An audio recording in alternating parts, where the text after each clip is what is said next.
Ketika sirene polisi meraung di depan rumah kecilku di pinggiran Surabaya pada larut malam itu, jantungku seperti berhenti berdetak seketika. Aku tak pernah menyangka bahwa pemeriksaan mendadak itu bukan hanya akan membersihkan namaku dari tuduhan palsu, tapi juga membongkar rahasia terbesar dalam hidupku di depan seluruh tetangga yang sudah berkumpul seperti kawanan serigala lapar. Aku berdiri di teras, tangan gemetar memegang gagang pintu, pikiran berputar liar seperti badai di dalam dada. Mengapa malam ini? Mengapa sekarang, saat Rea sedang tidur lelap di kamar belakang, tubuhnya yang hangat masih meninggalkan jejak di spray yang kusembunyikan dengan rapat?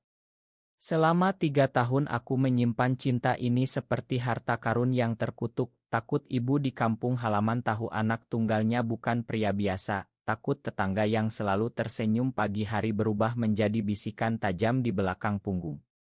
Aku gai, kata itu saja sudah membuat tenggorokanku kering, karena di sini, di Indonesia yang penuh doa dan norma, pria mencintai pria adalah dosa yang tak terampuni. Polisi mengetuk keras, suara mereka menggema seperti onis. Buka, Pak Andi. Ada laporan pencurian di sekitar sini, kami harus periksa. Aku membuka pintu dengan lutut lemas, mata mereka langsung menyapu ruangan kecilku yang rapi tapi penuh rahasia. Di dalam kepalaku, suara itu berteriak, jangan biarkan mereka masuk ke kamar, jangan biarkan mereka melihat oto kami di laci, jangan biarkan mereka melihat Rea. Tapi tubuhku bergerak seperti boneka, mengikuti perintah mereka. Tetangga mulai berkumpul di luar, Ibu Siti dari sebelah rumah melirik curiga, Pak Hadi yang dulu pernah memuji aku sebagai pemuda teladan kini berbisik-bisik. Aku merasa telanjang bukan karena pakaian tapi karena jiwa. Bagaimana jika mereka tahu? Bagaimana jika Rea bangun dan semuanya hancur? Aku mencintainya lebih dari nyawaku sendiri, tapi cinta itu selalu terasa seperti pisau yang kutusuk ke dada sendiri setiap kali aku pulang ke rumah orang tua dan mereka bertanya kapan menikah. Mereka membongkar lemari, menggeledah bawah kasur, dan aku berdiri di sudut ruangan dengan keringat dingin membasahi punggung. Dalam hati aku berdoa bukan kepada Tuhan yang mungkin membenciku, tapi kepada Rea yang tak tahu apa-apa. Makan aku, sayang, makan aku karena membawamu ke dalam neraka ini. Polisi menemukan dompet hilang milik tetangga yang dilaporkan dicuri, tapi ternyata itu hanya kesalahpahaman, barang itu ada di rumah Pak Hadi sendiri. Anda bersih, Pak Andi, kata sang inspektur dengan suara lantang cukup keras agar semua tetangga dengar. Tidak ada barang curian di sini. Laporan ini salah sasaran. Lega. Harusnya lega, tapi saat mereka keluar dan Rea muncul dari kamar dengan mata mengantuk, tangan kami bersentuhan sekilas di depan semua orang, bisikan mulai menyebar seperti api. Itu siapa? Kenapa dia tidur di sini? Aku melihat mata Ibu Siti melebar, dan dalam detik itu aku tahu rahasiaku sudah retak. Aku duduk di lantai setelah mereka pergi, tubuh gemetar, pikiran berputar tanpa henti. Mengapa Tuhan memberiku hati yang mencintai pria? Mengapa aku tak bisa seperti yang lain, menikah, punya anak, hidup tenang tanpa takut?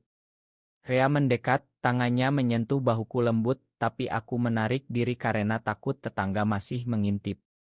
Andi, kita aman kok, bisiknya, tapi aku tahu kami tak aman.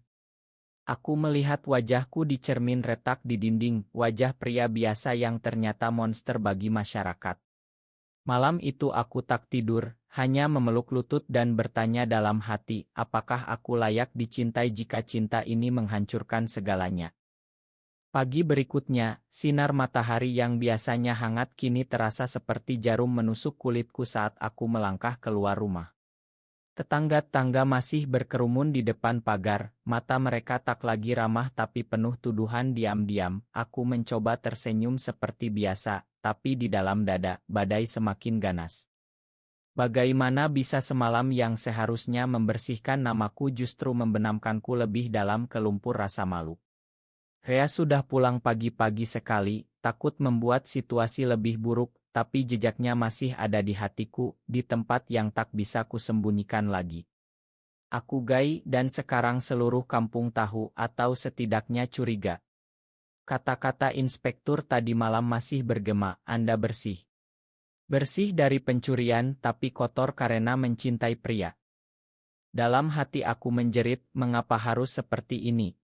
Aku ingat masa kecil, bermain bola di lapangan kampung ini, ibu selalu bangga bilang Li Andi anakku yang baik. Sekarang, apa yang akan ibu katakan kalau tahu anaknya tidur dengan pria lain? Aku membayangkan telepon dari kampung halaman, suara ibu pecah karena tangis, ayah diam membisu seperti batu. Aku takut kehilangan mereka lebih dari apapun, tapi aku juga tak bisa kehilangan Rea. Dia adalah satu-satunya tempat aku bisa bernapas tanpa pura-pura. Tapi sekarang, setiap langkah ke warung, setiap sapaan tetangga, terasa seperti penghakiman. Ibu Siti menyapa pagi ini dengan senyum paksa, Andi, malam tadi ramai ya. Siapa pemuda yang keluar dari rumahmu? Aku hanya mengangguk, tapi dalam kepala aku berteriak, dia cinta hidupku, dia yang membuat aku merasa hidup, bukan monster. Siang harinya, di kantor, rekan kerja mulai melirik aneh. Berita sudah menyebar cepat di grup Wakampung.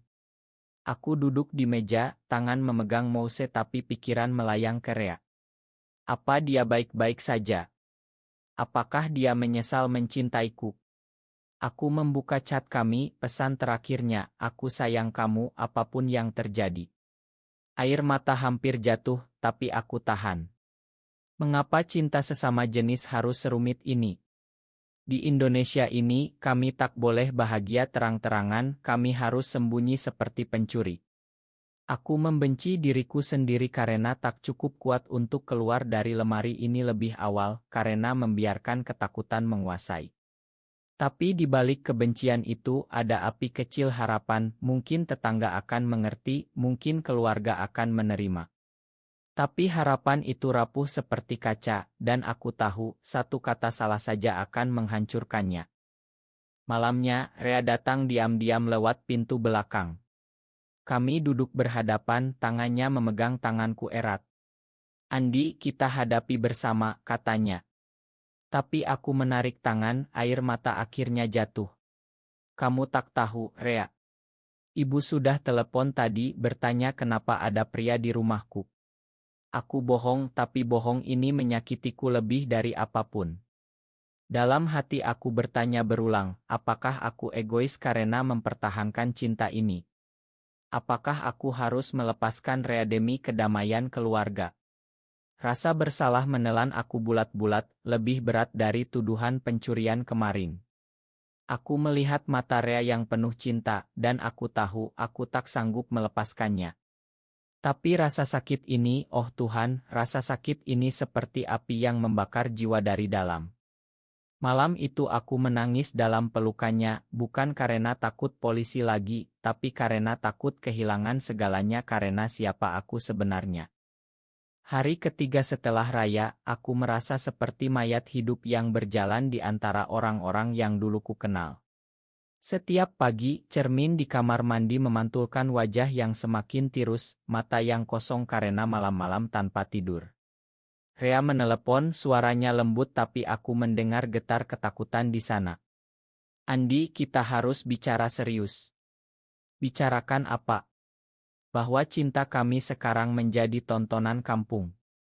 Aku duduk di tepi tempat tidur, memeluk lutut, dan dalam hati aku mengulang-ulang, mengapa aku tak bisa normal? Mengapa hati ini memilih pria, bukan wanita seperti yang diharapkan ibu? Lasbat datang seperti gelombang, pertama kali bertemu Rea di kai kecil dekat kantor, senyumnya yang membuat dunia berhenti berputar, tangan kami bersentuhan pertama kali di bawah meja, rahasia yang manis dulu kini terasa pahit. Aku pergi ke rumah orang tua akhir pekan itu, kereta api penuh orang tapi aku merasa sendirian. Ibu memelukku seperti biasa, tapi pelukannya terasa dingin. Ada apa dengan kamu, nak? Tetangga bilang ada pria di rumahmu. Aku diam, lidah keluh. Dalam kepala aku berteriak, ya bu, dia cinta aku, dia membuat aku merasa utuh. Tapi mulutku hanya bilang seteman kerja, bu. Ayah melirik tajam dan aku tahu dia curiga. Malam itu di kamar lama aku menangis tanpa suara. Mengapa harus berbohong kepada orang yang melahirkanku? Apakah aku pengkhianat karena mencintai Rea? Rasa bersalah menekan dada hingga sesak, lebih berat daripada tuduhan apapun.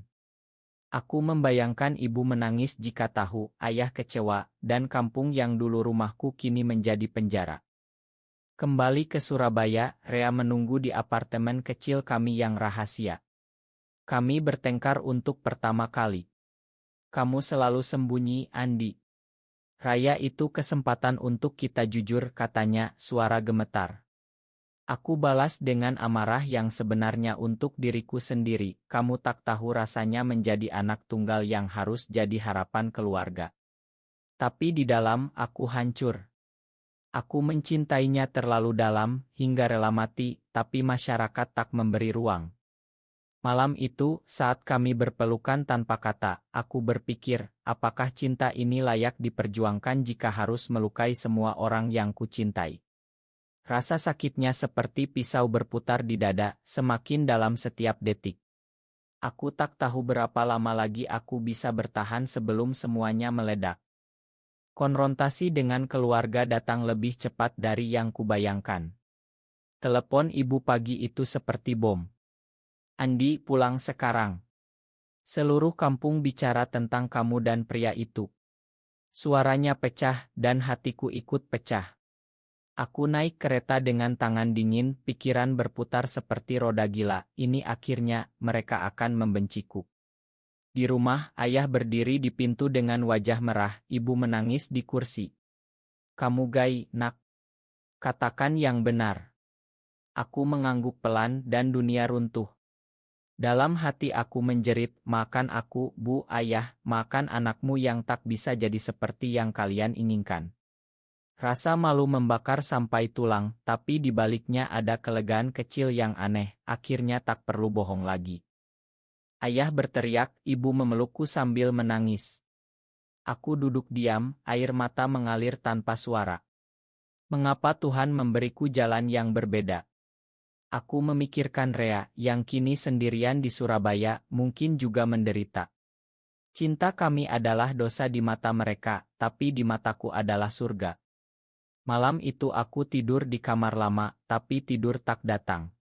Aku membayangkan masa depan tanpa Rea, hidup kosong, atau masa depan tanpa keluarga, hidup sendirian. Mana yang lebih sakit? Rasa putus asa menelan aku, lebih gelap dari malam tanpa bintang. Aku mencintai mereka semua, tapi mengapa harus memilih? Kembali ke Surabaya, Rea memelukku erat. Kita bisa lalui ini. Tapi aku tahu, luka di hati ibu tak akan sembuh cepat. Dalam hati aku bertanya berulang, apakah aku monster karena mencintai? Apakah kebahagiaanku harus dibayar dengan air mata orang tua? Emosi ini terlalu berat, seperti gunung yang menindih dada, membuat napas sesak setiap kali mengingat wajah ibu yang kecewa. Aku tak tahu lagi siapa diriku, hanya tahu bahwa cinta ini adalah api yang tak bisa kupadamkan meski membakar segalanya. Pengkhianatan datang dari sahabat sendiri. Budi, teman kantor yang dulu kuanggap saudara, menyebarkan cerita di grup kerja, Andi gay, polisi sudah raya rumahnya. Bisikan di kantor seperti racun, rekan-rekan menjauh. Aku duduk di meja, tangan gemetar memegang kopi, dalam hati berteriak, mengapa kamu lakukan ini, Budi? Aku yang selalu bantu kamu. Rasa dikhianati bercampur dengan rasa malu yang sudah lama mengendap, membuat dada sakit seperti ditusuk. Rea bilang tinggalkan pekerjaan itu, tapi bagaimana? Ini satu-satunya penghasilan untuk kami berdua. Di tengah itu, ada dukungan tak terduga dari tetangga baru, Mas Joko, yang diam-diam bilang ke cinta itu cinta, Andi. Jangan dengar omongan orang. Kata-katanya seperti oase di gurun, tapi tak cukup menghapus luka. Malam itu aku menangis di pangkuan Rea, bertanya dalam hati, mengapa dunia begitu kejam terhadap kami? Mengapa aku harus kehilangan teman demi menjadi diri sendiri? Rasa lelah jiwa ini lebih berat daripada apapun. Aku ingin menyerah tapi cinta Rea menahan aku. Aku memutuskan aku akan bertahan demi kami. Tapi keputusan itu datang dengan harga, pengorbanan yang membuat aku merasa seperti mati perlahan. Puncaknya datang saat aku berdiri di depan rumah, memanggil seluruh tetangga. Saya Andi dan saya mencintai Rea. Saya Gai, tapi saya bukan penjahat. Suara gemetar, tapi kata-kata itu keluar seperti pembebasan. Beberapa tetangga bertepuk, yang lain diam. Ibu datang dari kampung, memelukku tanpa kata. Rea berdiri di samping, tangan kami saling genggam di depan semua orang.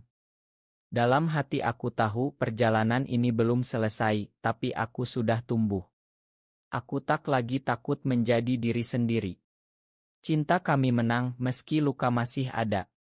Tapi di ujung malam itu, saat kami berdua di teras, aku tersenyum untuk pertama kali setelah Raya. Apakah kebenaran tentang diri sendiri selalu membawa kebahagiaan, atau justru kehancuran? Benar atau salah?